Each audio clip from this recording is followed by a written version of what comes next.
In this message, I want to tell you about a plan you can follow which takes only a little time each day, 5 days a week, and which brings results out of all proportion to the time spent.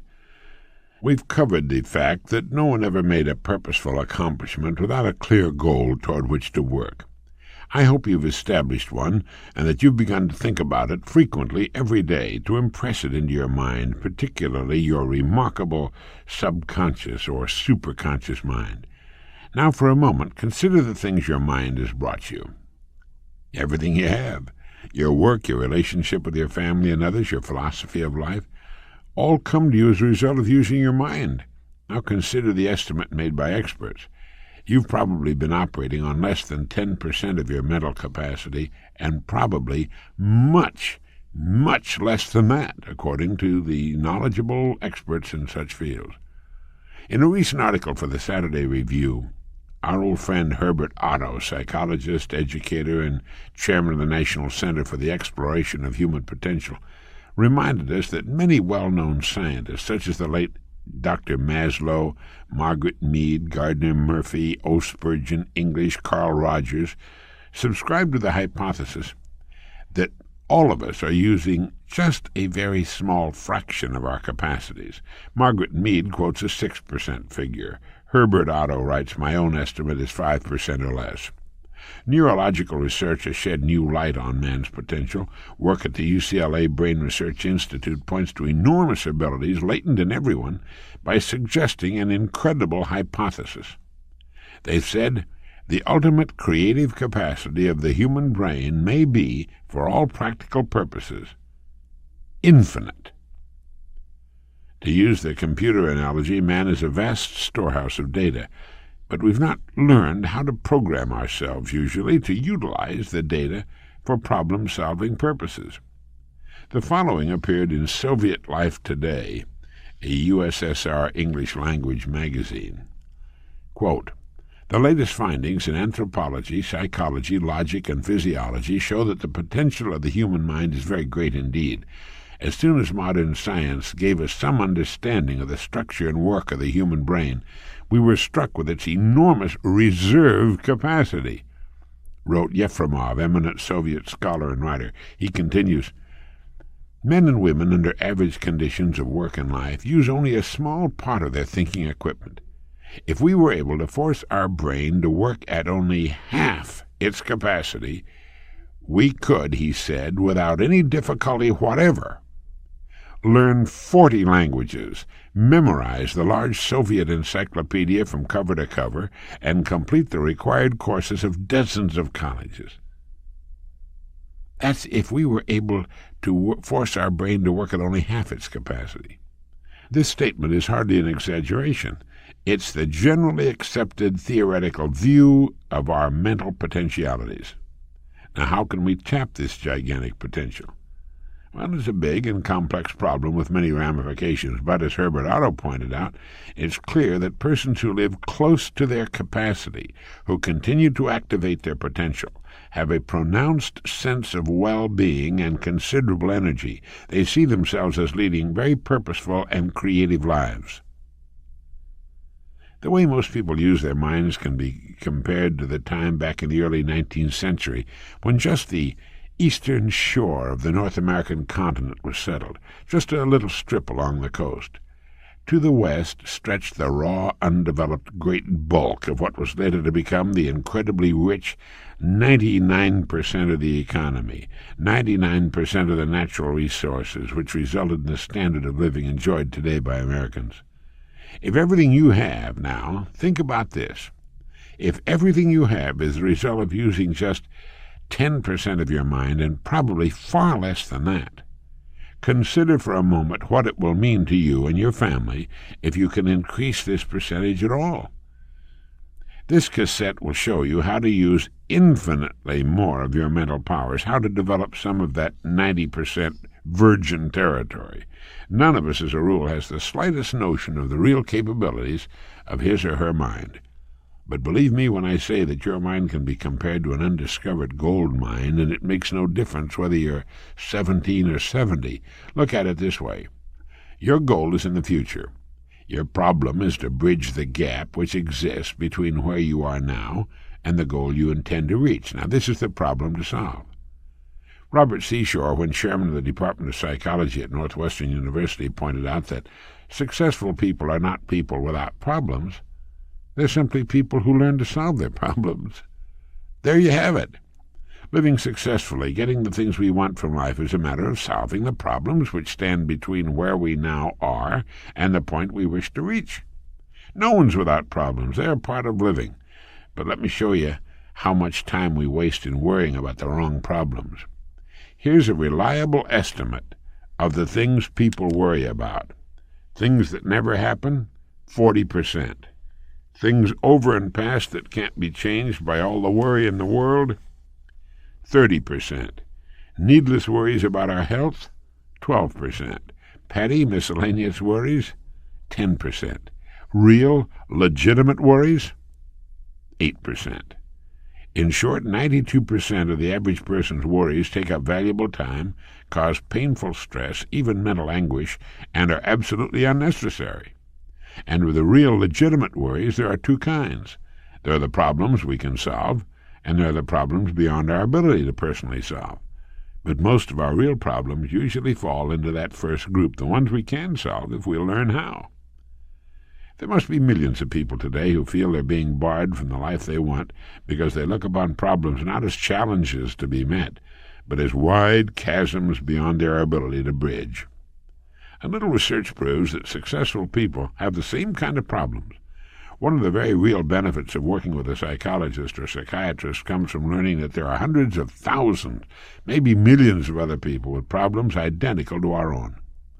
So the whole thing boils down to a matter not of problems, which are common to us all, but to our ability to solve them. Now, I'm going to assume you've decided on a goal. Your problem is, how do I achieve it? Your goal may be a promotion, a greater income, a beautiful home. It makes little difference what your goal happens to be. For a young person, it could be better grades in school, a diploma, a degree. For a secretary, a trip around the world. For a junior executive, a senior executive position. For the young lady secretary, maybe being president of the company someday, or a brain surgeon. But you have your goal, and you know that you will achieve what you think about. That is, if you stay with it, you will reach your goal. But how? Well, it's right here that the mind comes into play. What is the mind? Nobody knows for sure.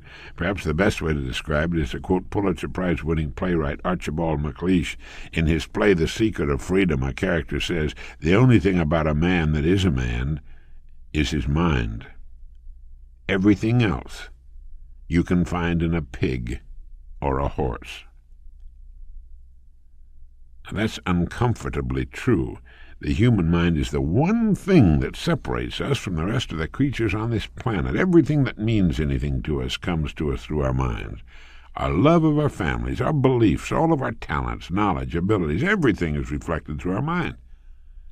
Anything that comes to us in the future will almost certainly come to us as a result of the extent to which we use our minds. And yet it's the last place on earth the average person turns to for help.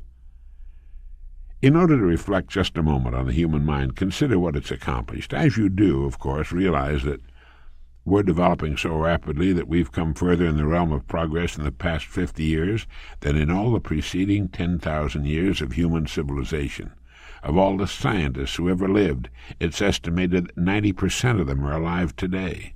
We've reached, in the area of ideas and human advancement, a plateau so high it was undreamed of by even the most optimistic forecasters as recently as 30 years ago. But every new idea triggers additional ideas, so that now we're in an era of compounding advancement on every front and in every area that staggers the imagination. From landing on the moon to the great bridges which span our bays and rivers, the harnessing of the power of the sun in our atomic plants and ships, the speed of light computers which in seconds save months and years of calculating drudgery, every man-made thing you see and touch spawned from the most powerful agency in the world, the human mind. Dr. Harlow Shapley of Harvard has said we're entering an entirely new age of mankind. He calls it the psychozoic age, the age of the mind. Now, you own one of those, free and clear. Now let's look at a few facts.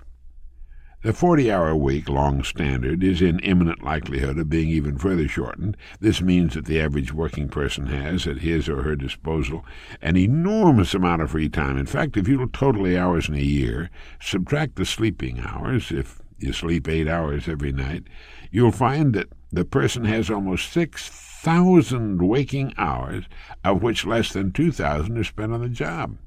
Now, this leaves 4,000 hours a year when we're neither working nor sleeping. These might be called discretionary hours, with which, we can do pretty much as we want. Now, so you can see the amazing results in your life, I want to recommend that you take just 1 hour a day, 5 days a week, and devote this hour to exercising your mind. Pick 1 hour a day on which you can be fairly certain. The best time for me is an hour before the others are up in the morning. The mind is clear, the house is quiet, and if you like, with a fresh cup of coffee, this is the time to start the mind going, and here's one good way to do it. During this hour, every morning or at night, whatever your favorite time is, take a completely blank sheet of paper. At the top of the page, write your present primary goal clearly, simply. They say that a problem defined is half solved. Then, since our future depends upon the way in which we handle our work, write down as many ideas as you can for improving that which you now do. Try to think of 20 possible ways in which the activity that fills your day can be improved. You won't always get 20, but even one idea is pretty good. Now remember, 2 important points with regard to this. 1, this is not easy. And 2, most of your ideas won't be any good. Now, when I say it's not easy, I mean it's like starting any new habit. At first you'll find your mind a little reluctant to be hauled up and out of the old familiar rut. But as you think about your work and ways in which it might be improved, write down every idea that pops into your head, no matter how absurd it might seem. Now, let me tell you what'll happen. Some of your ideas will be good and worth testing. The most important thing this extra hour accomplishes, however, is that it deeply embeds your goal into your subconscious, or what we like to call the superconscious mind. Starts the whole vital machinery working, first thing every morning. And 20 ideas a day, if you can come up with that many, total 100 a week, even if you don't think on weekends. An hour a day, 5 days a week, totals 260 hours a year. That still leaves you 3,740 hours of free leisure time. Now, this means you'll be thinking about your goal and ways of improving your performance, increasing your service, 6.5 full extra working weeks a year.